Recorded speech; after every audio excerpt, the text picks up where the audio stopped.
Hello friends, আমরা গিয়েছিলাম দক্ষিণেশ্বর আর বেলুড় মঠে। তো সেইটা ব্লগে আমি তোমাদের সঙ্গে শেয়ার করব। তো ওয়েলকাম টু আওয়ার চ্যানেল পিসি ভাইজি ব্লগ। তো ফ্রেন্ডস, আমাদের বেশি আগে থেকে প্ল্যান ছিল না যে আমরা যাব, হঠাৎ করেই প্ল্যানটা হয়েছিল। আর আমরা চলে গিয়েছিলাম ট্রেন থেকে নেমে দুবার অটো পাল্টিয়ে আমরা চলে গিয়েছিলাম দক্ষিণেশ্বরে।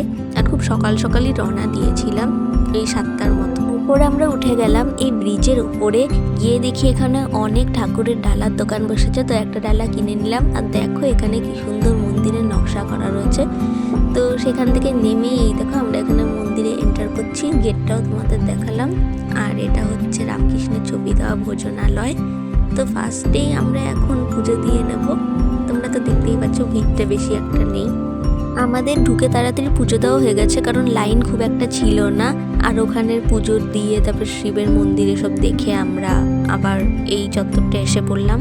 তোমরা তো জানোই যে মূল মন্দিরের ভিডিও করতে দেয় না। আর আমরা তখন একটু হাঁপিয়ে গেছিলাম, তো এখানে বসে রেস্ট নিচ্ছিলাম। আমরা সেখানে বসেছিলাম কিছুক্ষণ।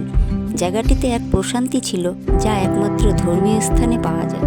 খুব ভালো লাগছিল সেখানে। এইগুলি হলো শিবের মন্দির। দুজনে একটু গঙ্গার ঘাটের কাছে গিয়ে দাঁড়ালাম। তারপর আমরা সেখান থেকে রওনা দিলাম। আর এটা হলো মার্কেট। বাট আমরা কোনো কিছু কেনার টাইম পেলাম না, কারণ দুপুর 12টার আগে বেলুড় মঠে যেতে। তারপর আমরা দক্ষিণেশ্বর থেকে বেলুড় মঠে যাওয়ার জন্য লঞ্চের টিকিট কাটলাম। আর এই যে আমরা জেটিতে দাঁড়িয়ে আছি, সেখানে আগে ফাঁকাই ছিল, তারপরে ভিড় হয়েছিল, আমাদের বেশ অনেকক্ষণ ওয়েট করতে হয়েছিল। আর দেখো এটা হচ্ছে বালি ব্রিজ। আমি কখনো এই জায়গাটাতে যাইনি, আর এত সামনে থেকে বালি ব্রিজ দেখছি, আমার খুব ভালো লাগছে। আর এই দেখো আমরা এখানে ওয়েট করছি, আর ওই লঞ্চ প্রায় এসেই পড়েছে। এখন এই লঞ্চে আমরা গিয়ে বসলাম।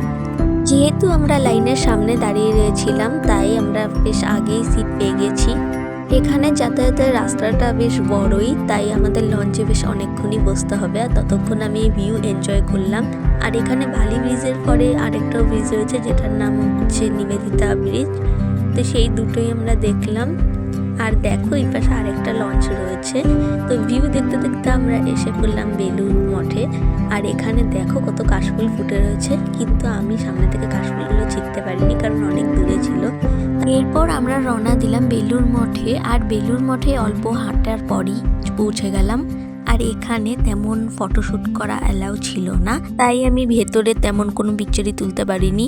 ওখানে আমরা গিয়ে একটু বসে নিলাম ঘাসের ওপর, কারণ আমাদের জার্নি করতে করতে খুব খিদে পেয়ে গেছিলো। মেজো পিসিরা বাড়ির থেকে পরোটা আর কিছু খাবার বানিয়ে এনেছিল, আমরাও কিছু শুকনো খাবার নিয়ে গেছিলাম, সেটা খেলাম। গাছটাকে নাগলিঙ্গাম গাছ বলা হয়। গাছের ফল মাটিতে পড়লে খুব জোরে একটা শব্দ হয়, আর ফলের ভেতরে নীল হয়ে যায়। আর এখানে ফুলের বাগানটা দেখো, কতটা জায়গা নিয়ে ফুলের বাগানটা রয়েছে, আর কি সুন্দর সুন্দর ফুল রয়েছে। যদি এখনো কুড়ি হয়ে রয়েছে, তেমন ফুটেনি, কিন্তু খুব দারুণ লাগছিল সেখানে। তারপর আর কি করব, সেদিন আমরা কিছুক্ষণ পর রওনা দিলাম আবার লঞ্চে করে দক্ষিণেশ্বরের দিকে। সেখান থেকে ট্রেন ধরে আমরা বাড়িতে যাব।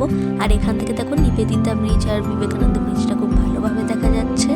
এই দেখো ব্রিজের উপর দিয়ে মালগাড়িও যাচ্ছে, আমি সেটাও ক্যাপচার করে নিলাম। আমার তো দিনটা দারুণ কেটেছিল। তোমাদের কেমন লাগলো ভিডিওটা অবশ্যই কমেন্ট করে জানাবে। আর ভালো লাগলে চ্যানেলটিকে সাবস্ক্রাইব করবে। Thanks for watching.